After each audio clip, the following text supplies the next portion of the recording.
Good to be with you this evening. I'm Don Hudson, and thank you for choosing 6 News at 5:30. The mix-up over a parking violation at a Knoxville garage has been resolved for a disabled veteran.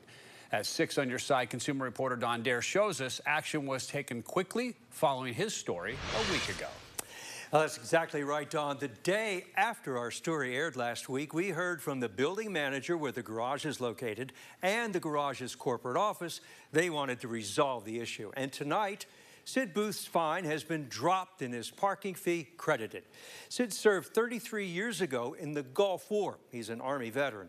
On his vehicle, he proudly displays a license plate showing that Desert Storm campaign. But recently, he qualified for a disabled veteran's tag, and that's when the mix-up started.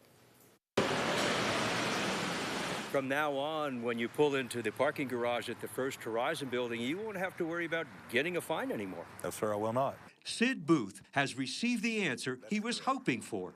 His $80 fine from Metropolis Parking has been wiped clean. Well, they decided to waive the fine, and they recognized the issue with their process. When Sid pulled into this downtown garage in March, the first thing he noticed, there was no gate and no ticket machine. There is a sign, though, that you pay by phone. Mr. Booth had never done that before.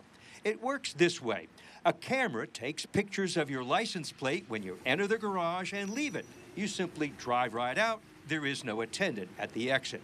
But first, you have to scan this QR code on your smartphone, and up pops an app from the First Horizon Plaza Garage, in this case. You are then directed to send a text to verify your phone number. Sid followed the directions as he explained last week. I scanned the QR code, and that's when I found out that I already had an account with Metropolis, unbeknownst to me, that had been set up sometime in February. In February, Mr. Booth drove his father to Tenova's Turkey Creek Medical Center. Sid's car was parked by the valet service, which apparently is associated with Nashville-based Metropolis Parking. At the time in February, Sid had this veteran's tag in his car. He's an Army vet of Desert Storm, the first Gulf War. But when he pulled into the downtown garage in March, he had just received a different tag and had it on his car. It is this disabled veteran's license plate, which was not registered with Metropolis. But now they're wanting to bill me $10 for parking and $70.25 fine for parking what they consider fraudulently. If he didn't pay the $80.25 soon, he could be taken to collections. But Sid had a receipt showing he paid the parking bill in March. We see where I entered the garage, and they took a picture of that. They see where I exited the garage, and they took a picture of that.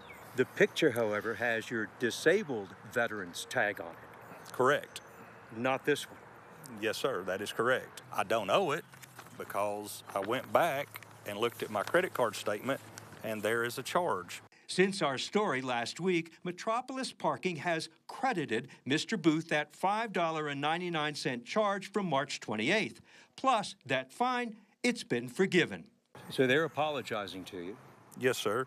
Sid received an email from Metropolis Parking clarifying the mix-up. In the letter, they said that it's an automated system, that when a plate pulls in and it's not recognized, it creates a different account.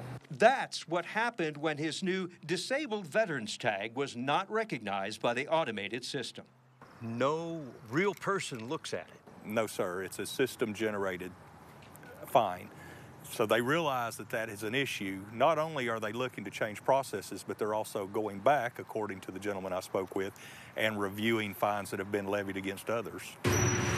So what happened to you hopefully won't happen to other people. Yes, sir, I hope it doesn't. Now, Sid says Metropolis Parking has created an account that shows both of his license plates, the disabled veteran's tag and the one from Desert Storm. Now, if you park at a camera-enabled garage that's operated by Metropolis and your car tag is in their system, but you recently changed plates, what you should do is notify Metropolis immediately. Metropolis says there are also signs in their garages showing the company's phone number. Call it if you have any questions. And we're glad that we could help. Don? That's great. Took care of that problem, changing the way the company's doing things. All right, Don, thank you. If you have a consumer question for Don, send him an email, ddare@wate.com. You can also give him a call, leave a message, 865-633-6923.